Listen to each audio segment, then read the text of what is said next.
નમસ્કાર મિત્રો, સ્વાગત છે તમારું ગીતાસ ટેસ્ટી કિચનમાં। આજે આપણે બનાવીશું શિયાળામાં ખાવાની મજા પડે તેવી એકદમ ક્રિસ્પી દાળિયાની ચીક્કી। આ ચીક્કી બનાવવી ખૂબ જ સરળ છે અને ફક્ત 10 મિનિટમાં જ બનીને તૈયાર થઈ જાય છે। તો ચાલો ફટાફટથી બનાવવાનું શરૂ કરીએ। સૌપ્રથમ આપણે તેની સામગ્રી જોઈ લઈએ। મેં અહીંયા 1 વાટકી દાળિયાની દાળ લીધી છે। તેની સામે બરાબર એટલી જ એટલે કે 1 વાટકી ઝીણો સમારેલો ગોળ લીધો છે। અહીંયા આપણે ગોળને સમારીને લઈશું જેથી તે જલ્દીથી ઓગળી જાય। સૌપ્રથમ આપણે ગેસ ચાલુ કરીને એક પેનને ગરમ કરવા માટે મૂકી દઈશું। હવે આપણે તેમાં અડધી ચમચી ઘી નાખીશું। ઘી નાખવાથી ચીક્કીમાં સરસ શાઈન આવશે। આપણું ઘી પીગળી જાય એટલે આપણે તેમાં ગોળ ઉમેરીશું। અહીંયા આપણે ગેસની ફ્લેમને ધીમી રાખીશું અને ગોળને સતત હલાવતા રહીશું।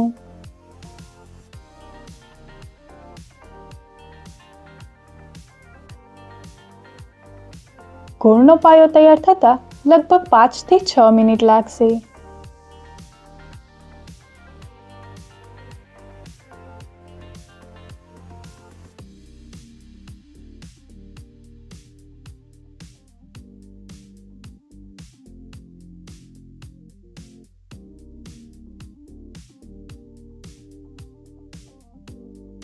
હવે આપણે પાયો ચેક કરીશું, જેના માટે 1 વાટકીમાં થોડું પાણી લેશું અને તેમાં ગોળના 2 થી 3 ટીપા નાખીશું। જો ગોળ ખેંચાવાને બદલે સરળતાથી કટ દઈને તૂટી જાય તો સમજવાનું કે આપણો પાયો એકદમ તૈયાર છે। પાયો તૈયાર થતાં જ આપણે ગેસ બંધ કરી દઈશું। હવે તેમાં દાળિયાની દાળ ઉમેરીને ફટાફટ મિક્સ કરી લઈશું।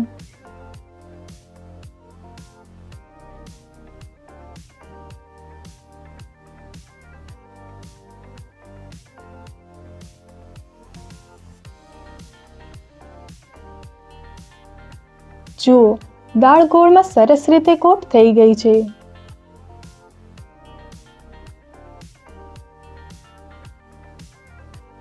મેં અહીંયા પહેલેથી જ બટર પેપર પર ઘી લગાવીને રાખ્યું હતું। હવે આ ગરમ મિશ્રણને બટર પેપર ઉપર કાઢી લઈશું।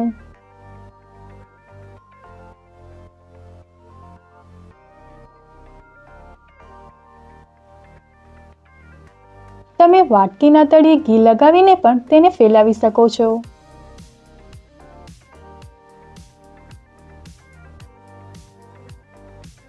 હવે આપણે વેલણને પણ થોડું તેલ કે ઘી લગાવી દઈશું જેથી તે ચીપકે નહીં।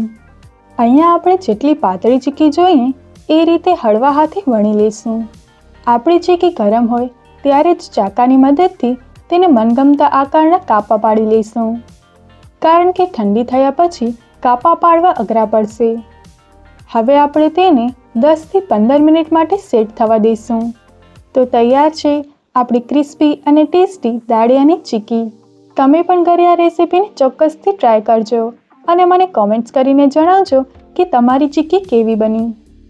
જો તમને આ રેસીપી ગમી હોય તો વિડીયોને લાઈક કરજો, તમારા મિત્રો સાથે શેર કરજો અને આવી જ નવી રેસીપી જોવા માટે ગીતાસ ટેસ્ટી કિચનને સબસ્ક્રાઈબ કરવાનું ભૂલશો નહીં।